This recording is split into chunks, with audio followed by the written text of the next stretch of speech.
जय Hind dear student. I hope आप सभी स्वस्थ होंगे, मस्त होंगे और पढ़ाई भी आपकी अच्छी ढंग से चल रही होगी। तो आज इस वीडियो में जो है हम आप लोगों के लिए लेकर आए हैं क्लास 12th फिजिक्स के मोस्ट इम्पॉर्टेंट टॉपिक बायो-सेवर्ट का नियम। तो बहुत ही आसान तरीके से जो है हम बायो-सेवर्ट का नियम इस वीडियो में देखेंगे। और बायो-सेवर्ट का नियम बोर्ड एग्जाम की दृष्टि से महत्वपूर्ण टॉपिक है, तो इसको जो है हम बहुत ही आसान तरीके से चलिए देखते हैं। तो बायो तथा सेवर्ट, जो बायो सेवर्ट है ये जो है वैज्ञानिक का नाम है। बायो और सेवर्ट जो दो वैज्ञानिक थे, बायो और सेवर्ट फ्रांस के वैज्ञानिक थे। अगर इंडिया के होते तो उनका जो है नाम रमेश, उमेश, कमे जो है जो कुछ इस प्रकार से पड़ता, लेकिन ये फ्रांस के हैं तो फ्रांस की तरह इनका नाम पड़ा है बायो तथा सेवर्ट। ये जो है एक व्यक्ति के नाम है। तो इनका जो है नियम क्या कहता है, इस नियम के अनुसार यदि किसी धारावाही चालक की अल्पांश लंबाई डेल्टा एल के द्वारा किसी बिंदु पर उत्पन्न चुंबकीय क्षेत्र डेल्टा वी निम्न कारकों पर निर्भर करता है। तो ये जो है बायो सेवर्ट का नियम कहता है। तो ये जो है चित्र बना है, तो इसको समझिए कि जो है किसी धारावाही चालक का मतलब क्या होता है, कोई एक तार। ये धारावाही चालक, ये फिजिक्स की ऊटपटांग भाषा है, तो इसको आप समझिएगा। धारावाही चालक हो गया, चालक को हम तार कहते हैं। तो ये धारावाही चालक हो गया।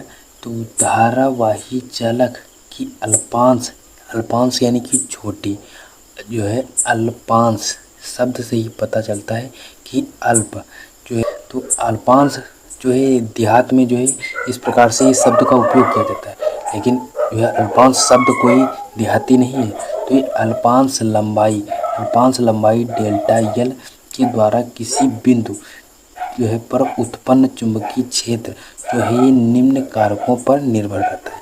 तो कौन कौन से कारक हैं, तो चलिए देखते हैं।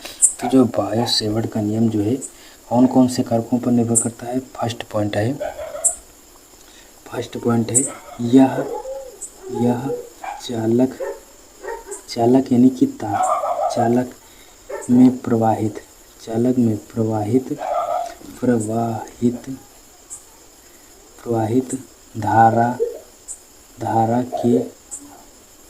धारा के समानुपाती होता है, समानुपाती होता है। इसमें जो प्रवाहित धारा हो रही है, इसमें जो धारा ये प्रवाहित हो रही है उसके जो है चालक के प्रवाहित धारा के समानुपाती होता है। तो डेल्टा वी डायरेक्टली प्रोपोर्शनल किसके है, आई की। यानी कि जो है हमारा, यदि हम धारा बढ़ाएंगे तो चुंबकीय क्षेत्र भी जो है हमारा बढ़ेगा। तो ये जायज़ सी बात है।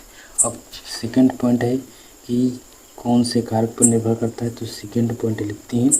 तो यह चालक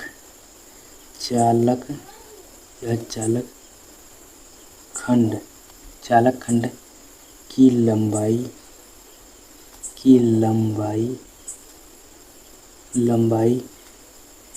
के समानुपाती होता है, के समानुपाती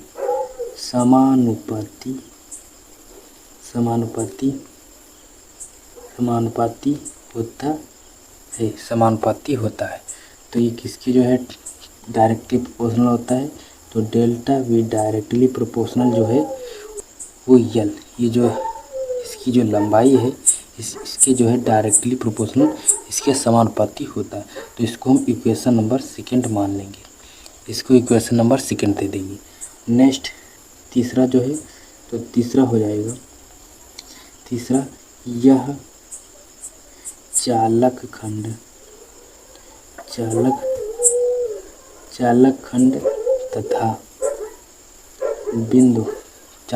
तथा बिंदु P के बीच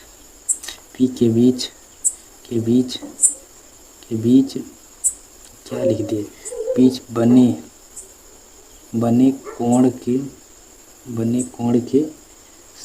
कोण, ये जो यहाँ पर एक कोण बन रहा है ये जो है साइन थीटा, इसको जो है हिंदी में साइन को ज्या कहती है। तो साइन थीटा के समानुपाती होता है, समानुपाती समानुपाती समानुपाती होता है, समानुपाती होता है।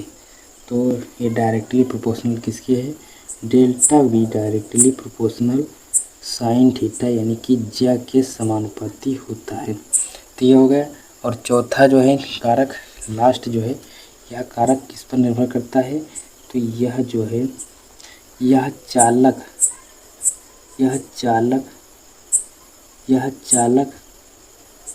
चालक खंड से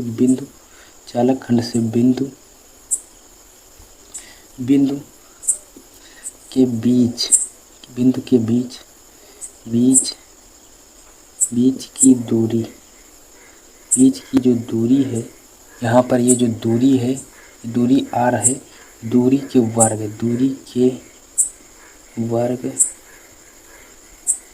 वर्ग के समानुपाती होता है, समानुपाती होता है। जो है डेल्टा वी इनडायरेक्टली प्रोपोर्शनल किसके है, दूरी के वर्ग के व्युत्क्रमानुपाती है। तो ये जो है इसको हम इक्वेशन नंबर 4 दे देंगे। चौथी हमारी इक्वेशन समीकरण बन गई। अब ये जो हमने समीकरण है जो है, इन चारों को हम मिला देते हैं। तो ये लिखेंगे चारों समीकरणों को मिलाने पर, तो यहाँ पर चारों समीकरणों को मिलाने पर चारों समीकरणों को मिलाने पर तो हो जाएगा डेल्टा वी डायरेक्टली प्रोपोर्शनल जो है I delta L sine theta upon R square. ये समानुपाती का जो चिन्ह होता है, इसको जब हम हटाते हैं तो यहाँ पर एक कांस्टेंट वैल्यू आती है, एक नियतांक आता है। तो कौन सा नियतांक आता है, तो ये हो जाएगा डेल्टा वी बराबर म्यू नॉट अपान 4 पाई। तो ये जो है इसकी जगह पर, ये जो समानुपाती का जो चिन्ह है, इसकी जगह पर म्यू नॉट अपान 4 पाई इसको जो है हम रखते हैं।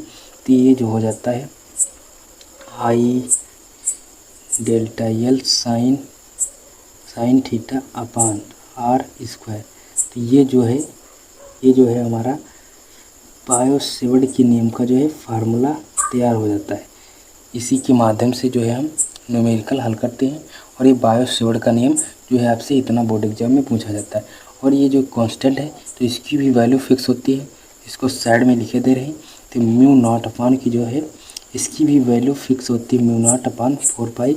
इसकी वैल्यू होती है 10⁻⁷ न्यूटन प्रति एम्पियर स्क्वायर। तो ये जो है म्यू नॉट अपान 4 पाई की जो वैल्यू होती है 10⁻⁷ न्यूटन प्रति एम्पियर स्क्वायर। ये जो इसका मात्रक जो है, इसको आप जरूर ध्यान रखिएगा। मात्रक जो है ये ऑब्जेक्टिव क्वेश्चन में पूछ लिया जाता है क्वेश्चन, तो ये काफ़ी इंपॉर्टेंट रहता है। तो आई होप आप लोगों को बायो तथा सेवर्ट जो ये वैज्ञानिक हैं, इनका नियम जो है आपको अच्छी ढंग से समझ में आ गया होगा। तो इस वीडियो में बस इतना ही, मिलेंगे नेक्स्ट वीडियो में, तब तक के लिए जय हिंद।